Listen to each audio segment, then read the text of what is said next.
Well, good morning again. The video I made this morning was so long that I had to break it in two. So this next portion, it's all about the C9 chord.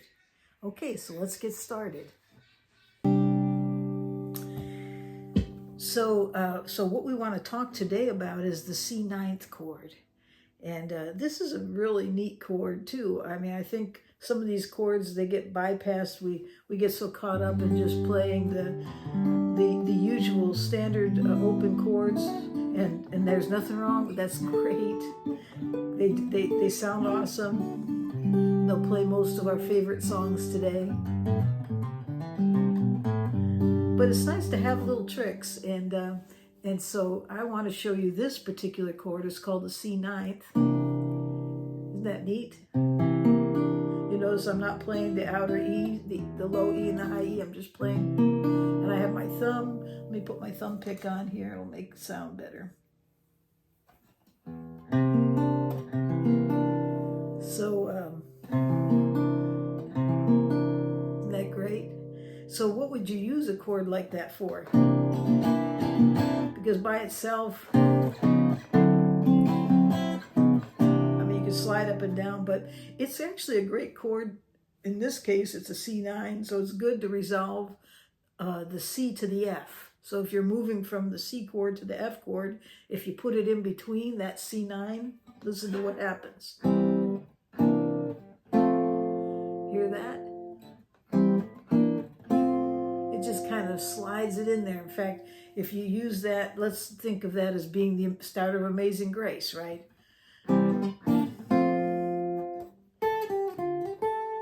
Hear that? Rather than just, and it's not that you can't do, not that you can't do that, it just sounds better. The C to F. So that's a good place to use the C9 chord, but I'll show you another one. But first, let me show you how to make that chord, okay? So I'm going to put that chart up there someplace, so take a look at that. But basically, you're going to take your, think of these strings when you think of it as count them from the high string up to the low E. It goes 1, 2, 3, 4, 5, 6, okay? So the high E is the 1. So when I'm talking, and I say put your index or your pointer finger on the third string, or the fourth string, second fret down, you know to count up, okay? And so that's what we're going to do. Fourth string, second fret, put that pointer finger, then take your middle finger and on the fifth string, put it on the third fret, okay? And then take your ring finger and on the third string, put it on the third fret. And then take your pinky, and yes, you got to use your pinky, put it on the second string, third fret. Does that feel comfortable? That's the C9 chord. It rings out pretty neat. Now there's a lot of theory behind C9 chord. I'm not going to get into it, and partially because I don't know either. I just know it sounds good. Okay, so there we go. C9.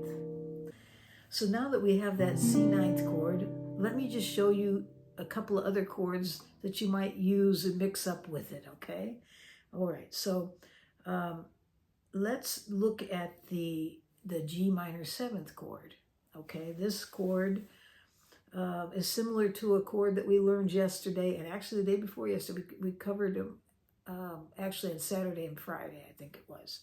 But they're very similar formations, so I'm going to show it to you again. And so basically you're going to take your pointer finger, you're going to put it on the third fret, 6th string. When I say 6th string, think of counting the strings, the high E being 1 all the way up to the 6th string, okay? So 6th string, 3rd fret, put your pointer finger, 4th string, put your middle finger, 3rd fret, 3rd string, put your ring finger, 3rd fret, and then your pinky finger. So you're all lined up basically. Your pinky finger is again on the 3rd fret, but it's on the 2nd string. There it is. That's a G minor 7th. Only play the E string, the low E string, or actually, in this case, you're playing G. Okay? And only play the 4th, 3rd, and 2nd string. Don't play the string in between. Don't play the high string. Okay, you see it on the chord chart there. Okay, there you go. So that is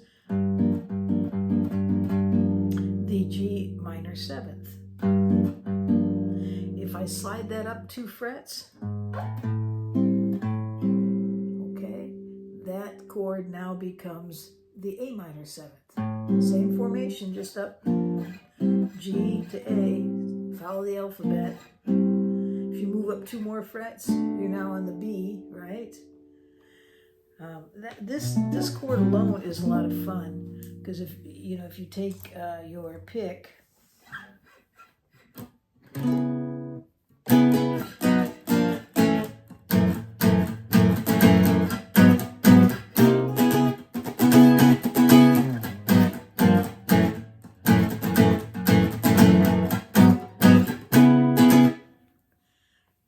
so, that's a great chord. So but we're just today going to be working with the G minor 7th, and the A minor 7th. And then there's one more chord I want to cover. It's similar formation as the A minor chord, except you're going to slide up, and you're in this case, I'm showing you the easy way. In this case, your pointer finger will be at the 6th fret.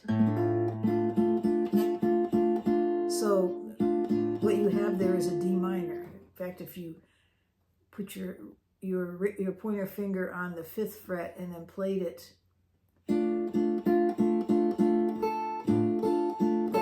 similar formation to your B minor down here. Okay, that's a D minor. But what I like to do with the D minor chord is not play this note. I like to pick that ring finger up and put it on the 6th fret. See how that sounds? So basically what this is, this chord, it's a D minor, all right, but it has a B flat. It's over B flat. It's picking up the B flat. Okay, so let's put them all together. So we'll go down here, the G minor 7th. Go to C9. Go up to A minor 7th. Go to D 9th.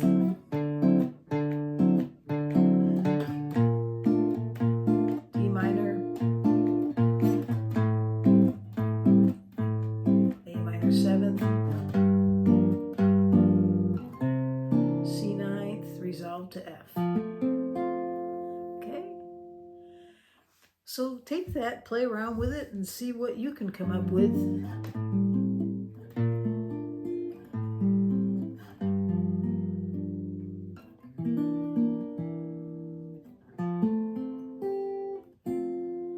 Okay.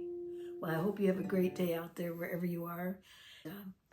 Get some coffee and enjoy.